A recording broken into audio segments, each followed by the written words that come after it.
ప్రభునందు ప్రియులైన మీకందరికీ యేసుక్రీస్తు ప్రభువారి నామంలో శుభవందనాలు తెలియజేస్తూ ఉన్నాం. ఎడారిలో సెలయేళ్ళు అనే దిన ధ్యానం కొరకై స్వాగతం. ఏప్రిల్ 15. నీ మాట నమ్ముకుని ఉన్నాను. కీర్తన గ్రంథం 119:42.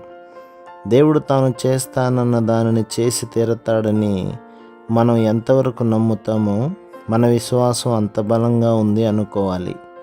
విశ్వాసానికి మన ఆలోచనలతో కానీ అభిప్రాయాలతో కానీ ఒక విషయం జరగడానికి అవకాశం ఉందా లేదా అన్న మీమాంసతో కానీ నిమిత్తము లేదు.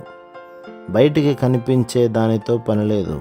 వీటన్నిటిని విశ్వాసానికి ముడిపెట్టాలని చూస్తే మనం దేవుని మాటని నమ్మడం లేదన్నమాట.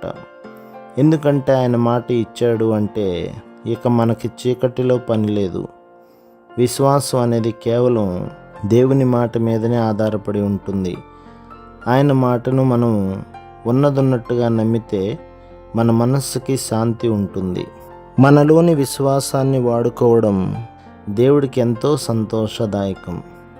మొదటగా మన ఆత్మలను దీవించడానికి, రెండవదిగా సంఘాన్ని, సంఘంలో చేరని వాళ్ళను కూడా ఆశీర్వదించడానికి. కానీ ఇలా ఉపయోగపడే స్థితి నుంచి మనం మొహం చాటేసుకుంటాం.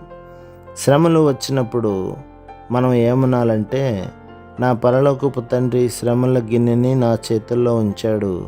ఇది గడిచిన తర్వాత ఆయనే నాకు రుచికరమైన దాన్ని తాగడానికి ఇస్తాడు. శ్రమలనేవి విశ్వాసానికి ఆహారం. మన పరలోకపు తండ్రి చేతుల్లో ఉండిపోదాం.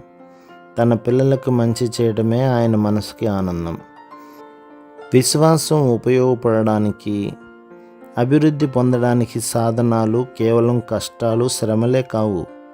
వాక్యాన్ని చదవడం, తద్వారా దేవుడు తన గురించి తాను చెప్పుకున్న దాన్ని ఆకళింపు చేసుకోవడం కూడా విశ్వాసం పెంపొందించుకునే మార్గాలే. నీకు దేవుని వాక్యంతో ఉన్న పరిచయం వల్ల నువ్వు చెప్పగలగాలి, దేవుడెంత ప్రేమామయుడు అని. అలా కాని పక్షంలో నేను అపేక్షగా మిమ్మల్ని అర్థిస్తున్నాను. ఇలాంటి స్థితికి తీసుకురమ్మని దేవుని అడగండి. ఆయన దయను, మృదుమధురమైన లాలనను మీరు పూర్తిగా అనుభవించాలని, ఆయన ఎంత మంచివాడో తెలుసుకోవాలని, తన పిల్లలకు క్షేమం జరగడం ఆయనకి ఎంత ఇష్టమో మీకు తెలియాలని అర్థించండి.